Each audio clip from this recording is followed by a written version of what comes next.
Working president KTR ను ఉద్దేశించి తెలంగాణ మంత్రి కొండా సురేఖ సంచలన ఆరోపణలు చేశారు. హీరోయిన్ల జీవితాలతో ఆడుకోవడం కేటీఆర్ కు అలవాటేనని ఆమె అన్నారు. హీరోయిన్లకు డ్రగ్స్ అలవాటు చేసింది కూడా ఆయనే అని మండిపడ్డారు. వారికి డ్రగ్స్ అలవాటు చేశాక వారి ఫోన్లను ట్యాప్ చేస్తారని అన్నారు. సమంత, నాగ చైతన్య విడిపోవడానికి కూడా కేటీఆర్ఏ కారణమని తీవ్ర వ్యాఖ్యలు చేశారు. ఈ రోజు నిర్వహించిన గాంధీ జయంతి కార్యక్రమంలో కొండా సురేఖ పాల్గొన్నారు. అనంతరం ఆమె మీడియాతో మాట్లాడుతూ ఈ వ్యాఖ్యలు చేశారు.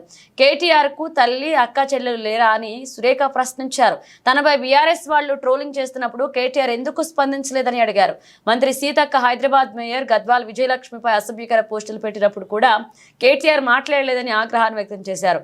ఒక మనసున్న మనిషిగా ఈ అంశంపై హరీష్ రావు స్పందించాలని కోరారు.